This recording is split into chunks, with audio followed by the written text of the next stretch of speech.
नमस्कार, मैं हूं आरफा खानम शेरवानी। ये कार्यक्रम देखने से पहले मैं चाहती हूं आप मेरी इस अपील को सुनें।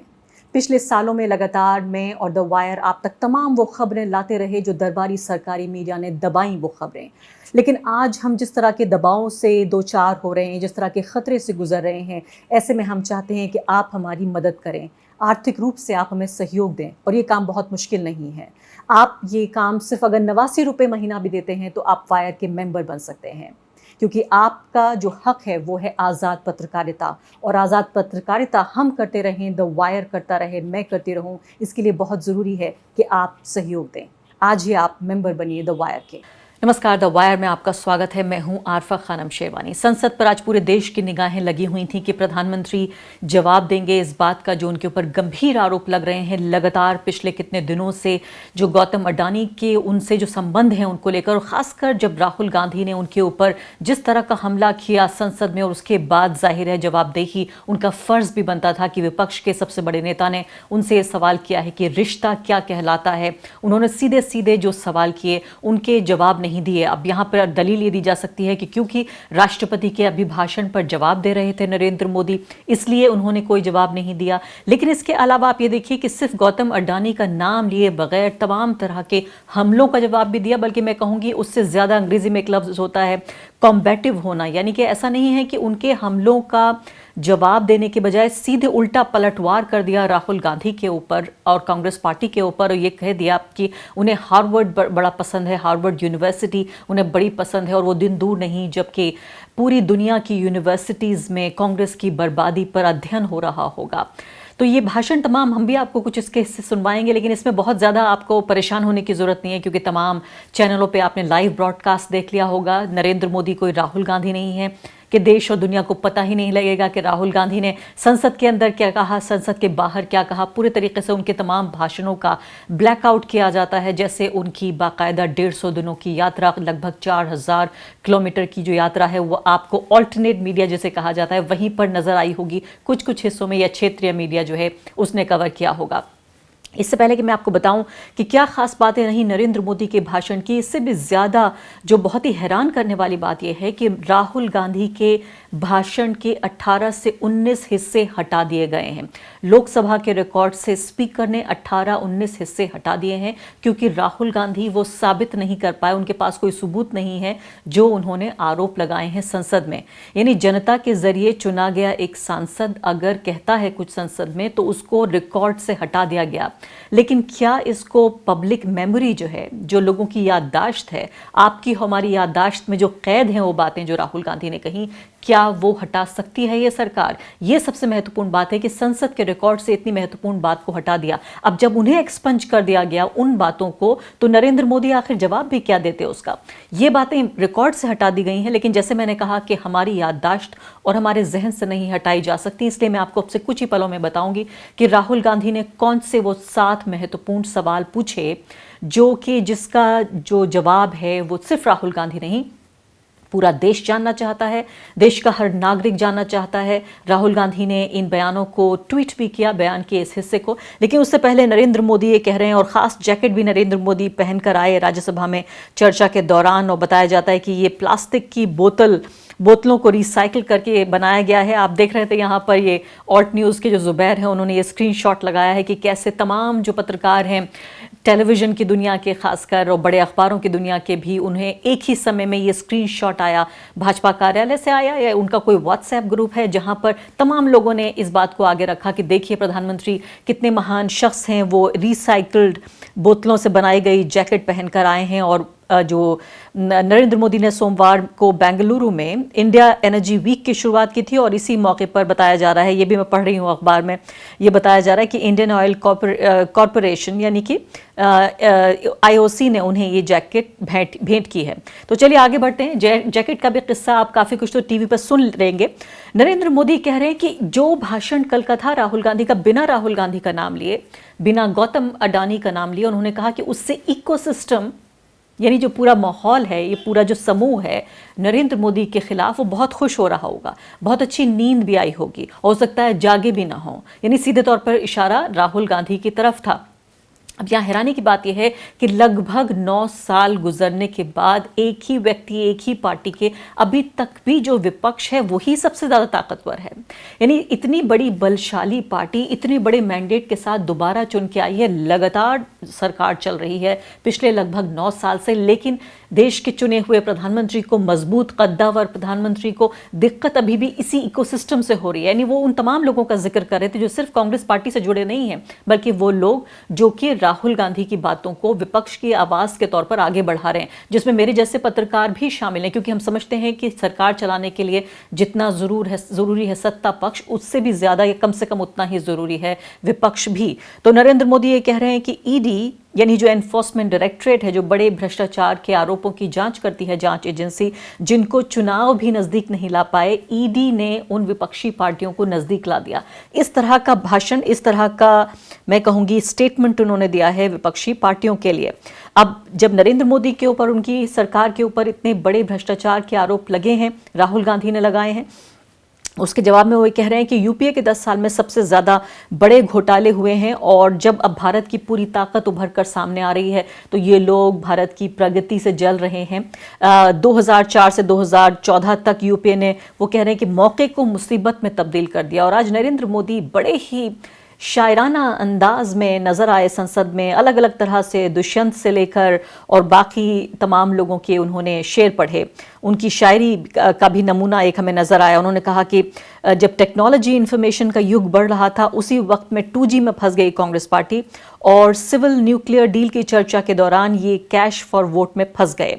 काका हाथरसी का भी उन्होंने शेर पढ़ा, दुष्यंत का भी उन्होंने शेर पढ़ा। लेकिन एक बहुत महत्वपूर्ण बात जिस पर मेरा ध्यान गया, इसके अलावा कि नरेंद्र मोदी ने ये कहा कि सुप्रीम कोर्ट से अगर कोई ऐसा डिसीजन सामने आता है, ऐसा फैसला आता है जो पसंद नहीं है, तो सुप्रीम कोर्ट को गाली दे दी जाती है।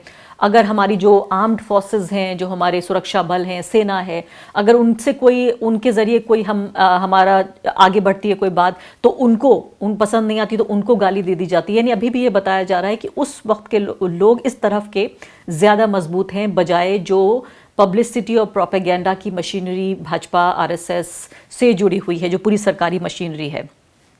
अब मुझे अभी तक ये लग रहा था कि कश्मीर के मामले पर सिर्फ बीजेपी का जो आईटी सेल है और बीजेपी का जो समर्थकों का एक पूरा समूह है, सिर्फ वही इस तरह की बातें करता है कि देखिए नरेंद्र मोदी ने माहौल इस तरह का तैयार किया आर्टिकल 370 के बाद कि अब जाके राहुल गांधी वहाँ लाल चौक पर तिरंगा लहरा रहे हैं।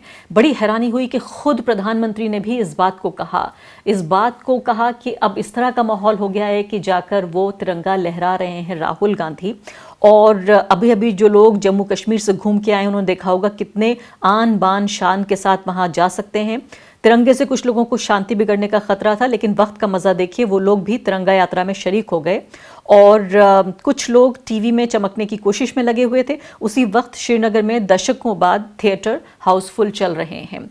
ये सबसे ज़्यादा हैरानी की बात है। आपको याद होगा मैंने महबूबा मुफ्ती, उमर अब्दुल्ला दोनों का इंटरव्यू किया और दोनों ने इस बात को खासकर उमर अब्दुल्ला ने कहा कि उन्होंने मुख्यमंत्री रहते हुए खुद लाल चौक पर झंडा फहराया है। तो इससे बड़ा कोई झूठ नहीं है कि अब सिर्फ नरेंद्र मोदी ने ही इस तरह का माहौल तैयार किया है जिससे कि अब आतंकवाद का साया नहीं है, अब कोई खौफ नहीं है और जाके वहाँ तिरंगा लहरा सकते हैं। इसके बाद जिस तरह के एक जीत के एहसास के तौर पर प्रधानमंत्री इसको दिखाना चाह रहे थे, उससे भी मुझे बड़ी हैरानी हुई। आपने द वायर पर मेरी दोनों रिपोर्ट देखी हैं जिसमें हमने आपको बताया कि कश्मीरी मुसलमान परेशान है, कश्मीरी जो पंडित है वो भी परेशान है। किसी भी धर्म समुदाय का व्यक्ति कश्मीर में आर्टिकल 370 हटाने के बाद खुश नहीं है। किस तरीके से लोगों की बोलने की आज़ादी वहाँ छीनी हुई है, कारोबार का कितना ख़राब वहाँ पर माहौल है, जो होटल से जुड़े हुए लोग हैं वो वहाँ पे कितने परेशान हैं। आप देख रहे हैं बुलडोज़र्स कश्मीर में पहुँच चुके हैं, सैकड़ों हज़ारों की तादाद में लोग बेदखली के खौफ से वहाँ पर जी रहे हैं। सिर्फ बड़ी मछलियों को नहीं बल्कि गरीब लोग भी परेशान हो रहे हैं, जिन लोगों की लीज़ ख़त्म हो रही है। यह कहा जा रहा है कि ये गैर कानूनी तरीके से इन प्रॉपर्टीज़ पर कब्ज़ा था उनका, लेकिन उसके बावजूद उस सब का जवाब देने के बजाय प्रधानमंत्री यहाँ पर इस तरह की बयानबाजियाँ कर रहे हैं। इकोसिस्टम का जैसे मैंने आपको बताया कि जिक्र किया उन्होंने।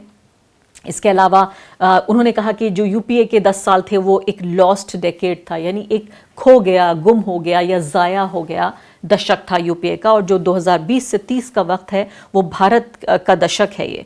और इसके अलावा वो कह रहे हैं कि कंस्ट्रक्टिव नहीं बल्कि कंपल्सिव क्रिटिसिज्म कर रहा है विपक्ष। यानी ऐसी आलोचना नहीं है जिससे कोई फ़ायदा हो, जिससे कोई कंस्ट्रक्टिव आगे बेहतरी की बात हो, बल्कि कंपल्सिव यानी कि करना ही है, मजबूर होके आलोचना करना ही है, क्योंकि आदत से मजबूर हैं इसलिए आलोचना करनी ही पड़ेगी।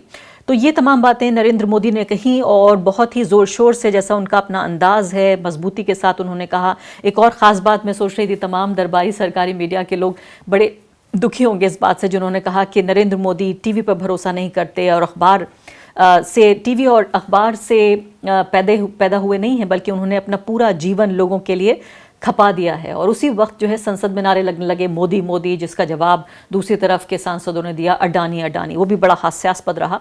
लेकिन जिस तरीके से वो ये कह रहे हैं, अपना ही खड़ा किया हुआ, उनकी पार्टी के ही जरिए जिस तरह से पूरा ये इकोसिस्टम तैयार होता है, वो दिन रात उनके गुणगान गाते हैं। लेकिन नरेंद्र मोदी ये कह रहे हैं कि मोदी पर भरोसा टीवी और अखबार के जरिए पैदा नहीं हुआ है, बल्कि लोगों के अंदर उन्होंने अपने को खपाया है, लोगों के विकास में, उनके भले के लिए। जिन लोगों को गैस कनेक्शन मिला, घर मिला, शौचालय मिला, मोदी मुसीबत में काम आया है, ये लोग गालियां बर्दाश्त नहीं करेंगे। और यही इन लोगों का जो आशीर्वाद है वही मोदी के लिए सुरक्षा का कवच बनेगा। अब तो मेरा सवाल प्रधानमंत्री जी से, और सिंपल सवाल है, प्रधानमंत्री जी आपके फॉरेन ट्रिप्स पे अदानी जी और आप कितनी बार एक साथ गए?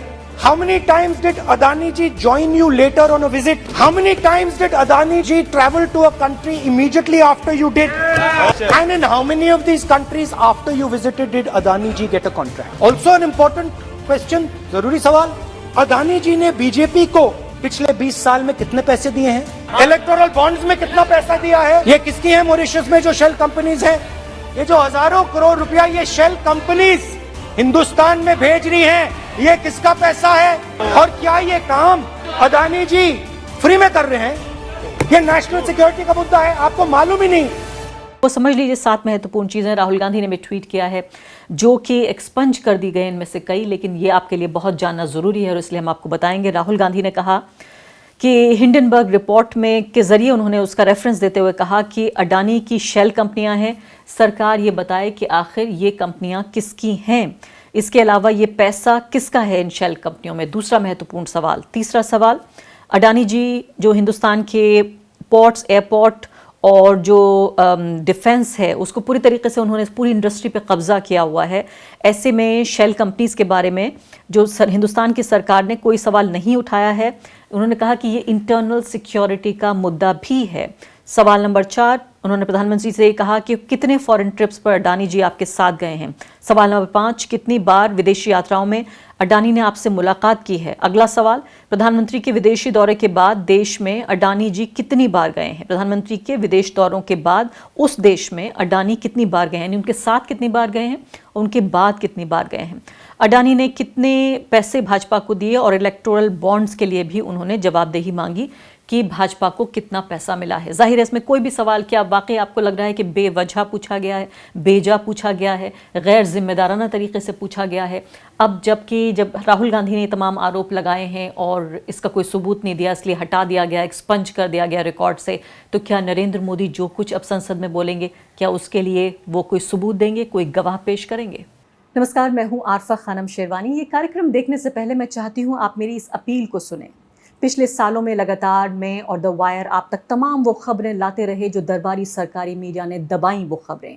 लेकिन आज हम जिस तरह के दबावों से दो चार हो रहे हैं, जिस तरह के ख़तरे से गुजर रहे हैं, ऐसे में हम चाहते हैं कि आप हमारी मदद करें, आर्थिक रूप से आप हमें सहयोग दें। और ये काम बहुत मुश्किल नहीं है। आप ये काम सिर्फ अगर 89 रुपये महीना भी देते हैं तो आप वायर के मेंबर बन सकते हैं, क्योंकि आपका जो हक है वो है आज़ाद पत्रकारिता। और आज़ाद पत्रकारिता हम करते रहें, द वायर करता रहे, मैं करती रहूं, इसके लिए बहुत ज़रूरी है कि आप सहयोग दें। आज ही आप मेंबर बनिए द वायर के।